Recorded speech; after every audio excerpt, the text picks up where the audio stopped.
You hear it all the time, a perfume described as woody or spicy. But what does that actually mean?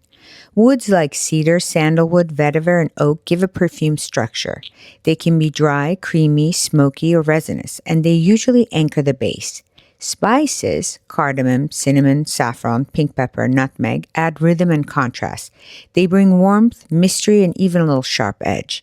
Together, woods and spices create atmosphere. They're layered, textured, and often more sophisticated than florals or fruits. For me, they feel seasonal like cashmere or leather in fall. I chose this set of perfumes because each one from Aesop, Hermès, Ormonde, Guerlain, Fuscuini, Zielensky, and Rosen shows a different side of wood and spice. Guerlain's Shalamar L'Essence. Guerlain's Shalamar was created in 1925. It's one of the crown jewels of French perfumery, an amber icon. For its 100th year anniversary in 2025, perfumer Delphine Yelk gave us Shalamar L'Essence. It's softer, smoother, and built around vanilla. The perfume opens with bergamot and a trace of incense. Then comes rose and iris. The base is Guerlain's artisanal Madagascan vanilla tincture, blended with tonka, musk, and a hint of leather. The result is creamy, warm, modern, but still true to Shalamar's DNA. I was never a Shalamar person. The classic felt too smoky, but L'Essence changed that. On me, it's cashmere soft, elegant, and very wearable. The centenary tribute that proves heritage can evolve without losing its soul. Are you team classic Shalamar, or does this modern vanilla edition win you over? Comment below. Aesop began in Melbourne in 1987 as a small skincare brand and launched its first perfume, Marrakech, in 2005. From the beginning, their style was distinct, unflashy, rooted in spice and botanicals, and deliberately genderless. These are not perfumes built for huge projection. They sit close, they're cerebral, and contemplative, like essays in scent. In recent years, Aesop has grown from indie roots into a global brand. The perfumes, though, they still smell artisanal. And today, they sit inside one of the largest corporate portfolios in beauty. Aurner was created by Céline Barral, a French perfumer raised in Grasse and trained at the IFF school. She's known for narrative-driven work, translating colors, textures, even music into scent. Her style is lyrical, unconventional, and rooted in emotion. The notes here are Roman chamomile, cardamom and pink pepper on top, magnolia leaf and geranium in the heart, and sandalwood, cedar, and cyproyl in the base. It's floral, herbaceous, and grounded in woods.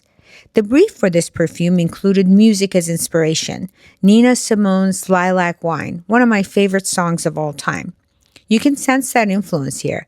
The perfume feels soulful and a little defiant, tender, yet edged with spice.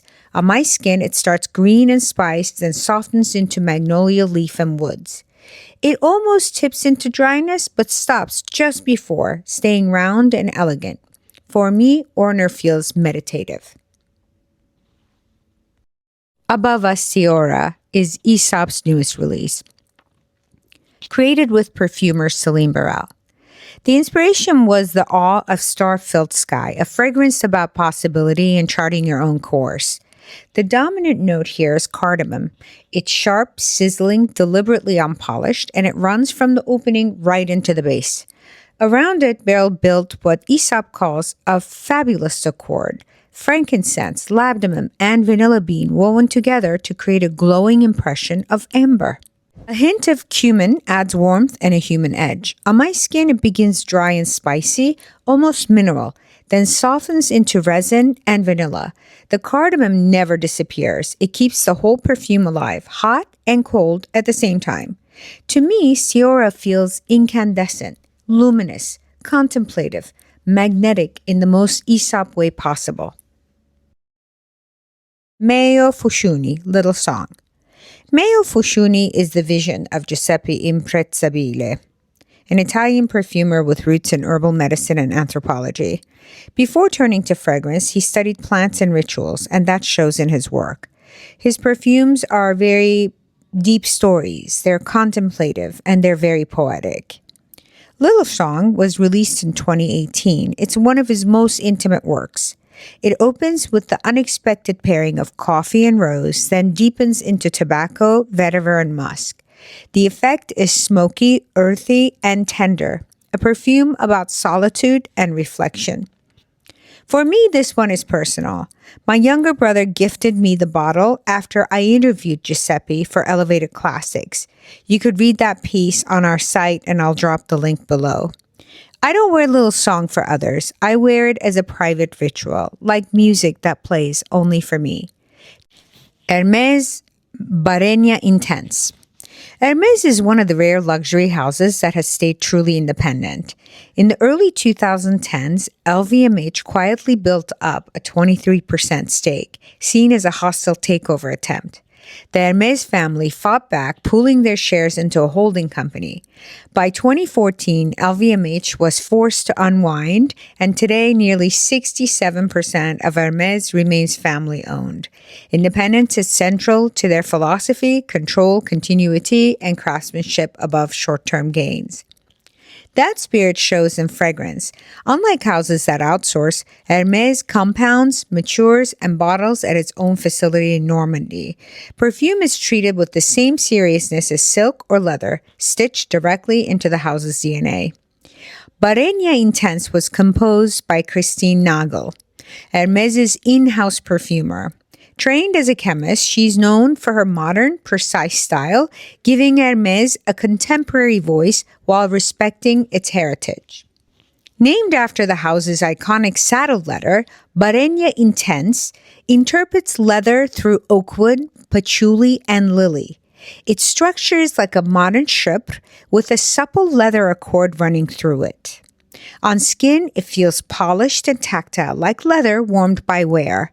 Lily adds a refined lift that keeps it elegant, never heavy. London house founded by Linda Pilkington. And over the summer, I had a chance to sit down with her over Zoom.